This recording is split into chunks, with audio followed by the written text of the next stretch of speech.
Okay mga kaibigan, fresh from the raid, Sir Rendon Labrador. Sir, anong masasabi mo kasi marami tayo nabasa from the mainstream media opposing kung anong ginawang partnership ng PNP with you?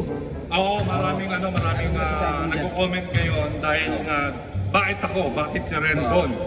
Siyempre, obvious reason, Rendon Labrador yan. Hindi, pero hindi, kasi nagbago na ako.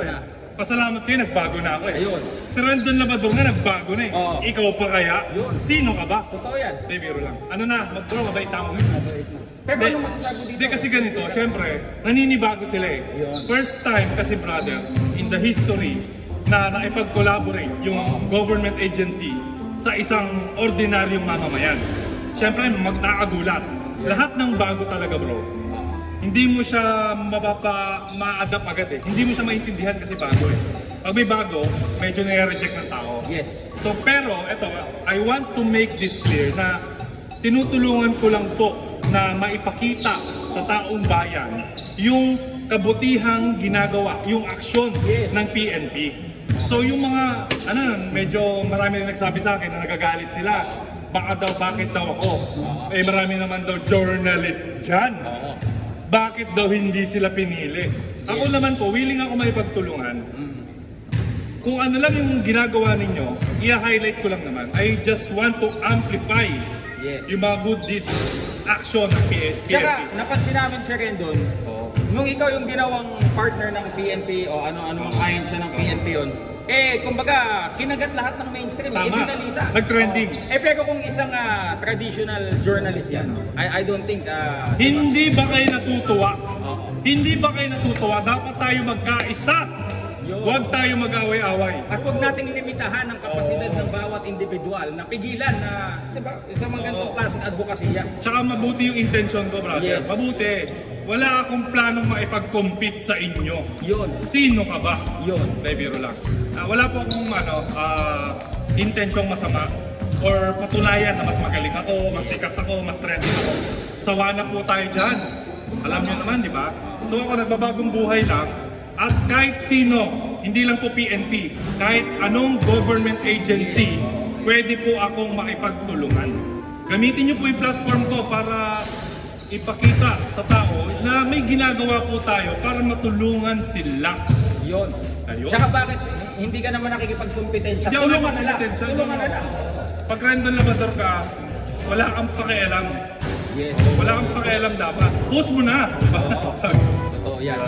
Tsaka para naman sa kabutihan. Hindi, para sa kabutihan to, brother. Kasi yun nga eh, gusto ko nga baguhin yung Pilipinas. Magtulungan tayo. Tapos na yung away. Ngayong era na to, ito ay oras na makipagtulungan, makipag-collaborate. Yeah. This is a collaboration era na. Okay. Sama-sama na tayo. Lahat tayo Pilipino eh. Lahat naman tayo. Okay. Diba? Sir Rendon, ito naman. Kine-question naman nila yung technical aspect ng ginawang raid na medyo naipakita mo daw yung mga mukha. Kasi nga, di ba, parang yung sa batas, innocent until proven guilty. Pero sa ibang programa naman, kagaya ni Idol Rafi, pinapakita, okay lang sa masa. Bakit ganun para selective? Hindi ko na alam. Depende kasi yan sa pananaw ng tao eh.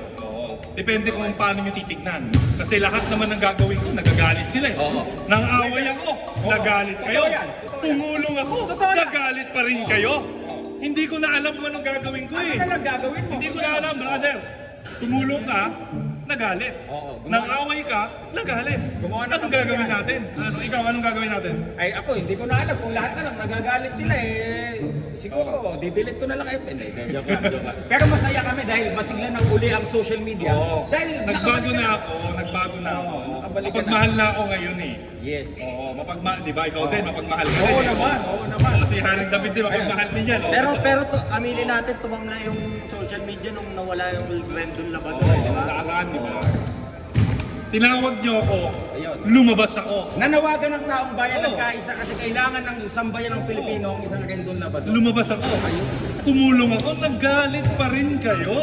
Kumbaga, yung iba nga, 15 years na nahimik, ikaw ilang buwan na nahimik. Tama. Kaya nga eh. Pero naramdaman yung impact mo. Di ba? Wala na, hindi ko na masabi eh. Ano ang masasabi niyo? Sige, comment. Pero ano ba gagawin? Ano nga asahan namin yung mga susunod na collaboration with government agencies? Tabi. Yan, ito. Ilapit mo, ilapit mo. Lapit mo! Stream. Oh, okay.